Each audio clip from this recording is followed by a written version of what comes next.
60s, 70s. There was a significant change in the industry. This is when we got a lot of corporate outsiders, consumer product companies coming in, the classic ones, Coke, Pillsbury, Nestle, non-alcoholic beverage companies, of course Seagram's was. But in '64, Inglenook sells to United Vintners, a big conglomerate of alcoholic beverage products. '69, Beaulieu Vineyard sells to Cube Line, again, another conglomerate dealing with alcoholic beverage. Nestle, a new player in the alcoholic beverage arena, buys Behringer's. Pillsbury, remember that one, buys Rutherford Hill, another small winery in Napa Valley. Coke comes in a big way, buys Taylor Wine Company, Taylor California Cellars, Sterling Vineyards, Monterey Vineyards as well. They didn't last very long. They were trying to apply, I guess, their selling, marketing muscle of Coke to alcoholic beverages, and I think what they figured out is alcoholic beverages go through a whole different distribution system. They have their own set of unique laws, which varies from state to state and often from county to county. So they couldn't take advantage of that, the leverage they had. It has to go through a three-tier system. Couldn't go through the Coke distribution system. So anyway, they stubbed their toe on that one. But huge shift in Napa Valley and California wine industry, for that matter.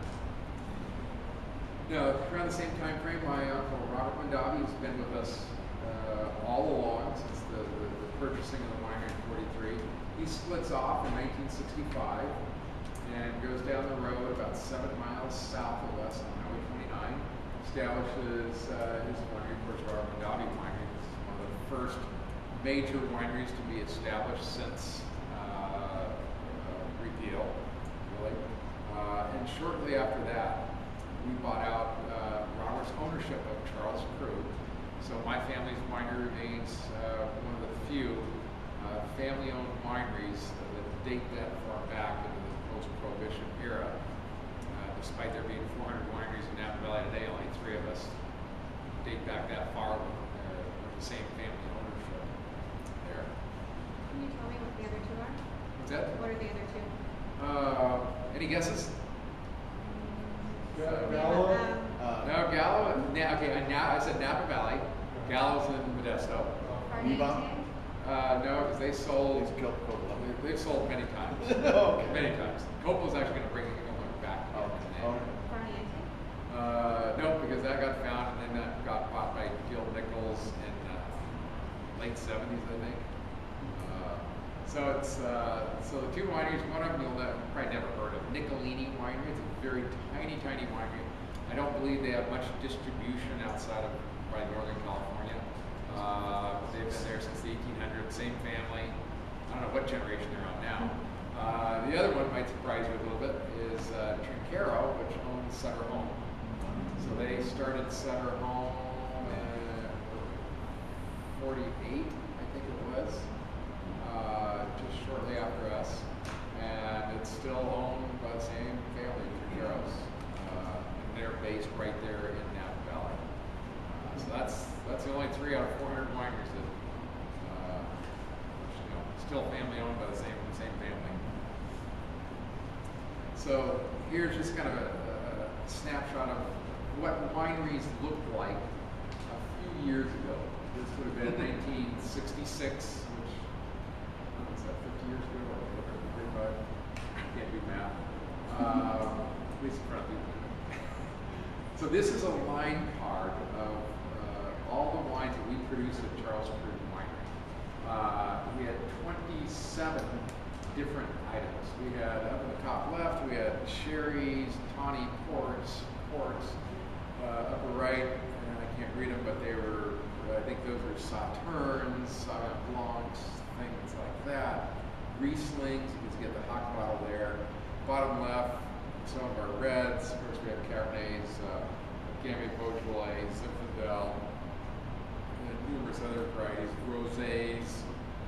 Right, we have a series of whites, Chablis. We have a Gamay right here, Pinot Chardonnay. You know, we kind of, like back then, you like threw everything up against the wall and see what stuck. And consumers really hadn't refined what they were like, what they liked. In fact, in the 40s, 50s, even in the 60s, sweet wines were the most popular ones. Sweet wines being the upper left, fortified, higher sugar, sherries, ports, aperitif wines, things like that. We were a far cry from the way that the French and the Europeans were consuming wine. We were truly in our infancy then, so that's why we planted anything and everything. But today, in contrast, there's 27 different SKUs. Today we have 8. Sauvignon Blanc, Chardonnay, Pinot Noir, and Zinfandel.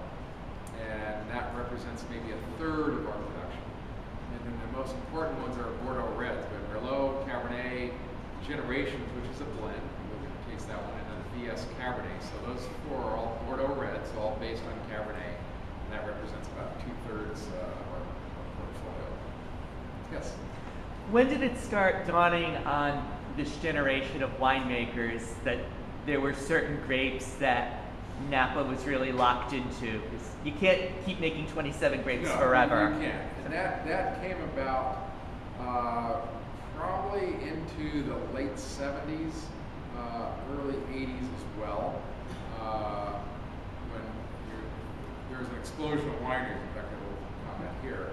When there was an explosion of wineries, and people really didn't want to compete with all these multitude of different items. They wanted to focus on things, and that's really when it started to form. But if you look at here, in 1968, there were about 680 acres of grapes planted in Napa Valley. About 25 wineries existed then.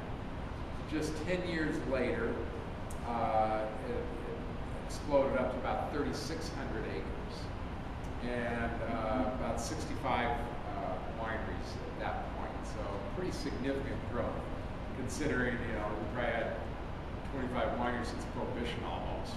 It's pretty stable at that point. Just as a contrast, today we own 850 acres. So we own more land than was planted in vineyards back in '68. And also today, Napa Valley has about 45,000 acres of grapes planted in it. Again, contrasting against the 680 or the 3,500 here. So significant growth. And with that, people started to really focus and really get a better understanding what grew where and what was the most beneficial varieties to plant in what locations. I mean, we're still learning, we're still refining it, but we're about 80 or 90% there. Then, I'm sure many of you may have heard of this. Have you seen the movie Bottle Shock? Okay. The fundamental premise of the movie is true. The interpretation of it is a little bit different, but it obviously did happen. It happened in 1976. It sent shockwaves not only throughout the United States but also throughout the world. It was one of those tipping points, I think, for Napa Valley and the California wine industry getting such public notoriety, Time Magazine and everything else that came out about it. So it's very, very important pivot point for the California wine industry. As we're moving along, late 60s, going through the 70s, before this, it was pretty conventional farming. The old way you just spray it and nuke everything, so on and so forth. And now we started to become much more sensitive to that, looking towards more the long-term preservation of the area. Some had to do with farming, some didn't. 1968, some people with some tremendous foresight in Napa Valley created the Napa Valley Ag Preserve. So what that did was, if you're outside the city limits of Napa, Yountville, St. Helena, Calistoga, and you have property, you cannot subdivide that to less than 20 acres and still be able to put a house on it. So if you had a 20-acre block and you chopped it up into 4 or 5 acre parcels so you can sell each one as a house site, you can't do that. 20 acres was the minimum they'd allow you to go down to. And if it's up in now it's in the valley floor. If it's up in the hills, it was 200 acres minimum. So that minimized the proliferation of development into housing, and it just got re-voted in a couple years ago because it came up for renewal. Strong support for that. Other things, fish-friendly farming program, which we adhere to. We have a couple vineyards that are registered in that program. That's farming techniques, vineyard management, low-till, no-till, cover crop, replenishing the riparian areas, doing a lot of techniques to prevent any runoff, whether it's silt or dirt or even sprays into the river or tributaries there to improve the health of the Napa River. We've been very successful with that. CCOF, California Certified Organic Farming, started in '73.